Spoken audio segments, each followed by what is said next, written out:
La coalition Publiez ce que vous payez, en partenariat avec l'Institut international pour l'environnement et le développement, a organisé ce jeudi un atelier de mobilisation nationale de la société civile et les institutions de la République autour du Fonds de développement local au Mali. À travers cet atelier, les organisateurs entendent mobiliser les institutions de la République et autres acteurs clés du secteur minier à s'impliquer davantage dans l'élaboration et la mise en place du dispositif de collecte et de répartition du fonds de développement entre les entités bénéficiaires au Mali. Le compte-rendu est signé Ousmane Sagar.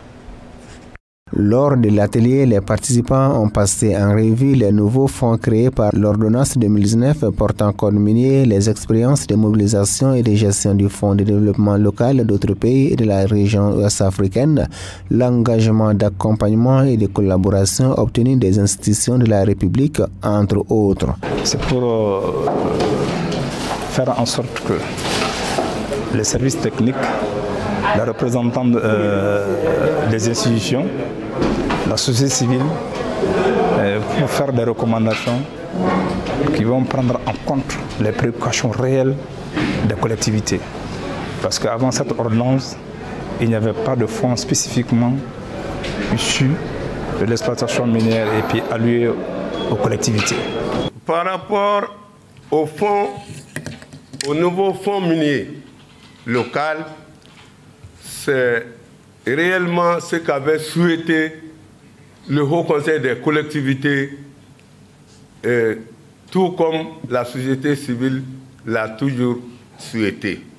Nous pensons que la mise en œuvre de ce code est l'une des meilleures solutions à faire briller l'or pour l'ensemble des populations maliennes.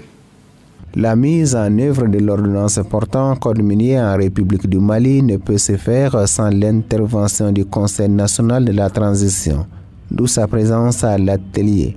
Bon, aujourd'hui, je pense que le problème de cette association, c'est d'abord les textes auxquels ils se sont attaqués, les aider non seulement à les améliorer au profit de nos populations, mais également faciliter une certaine compréhension au sein même de notre organisme, le CNT, pour que éventuellement ces projets de loi soient adoptés au niveau du CNT. En plus du Haut Conseil des collectivités territoriales et du Conseil national de la transition, l'atelier a regroupé des services techniques et des acteurs de la société civile.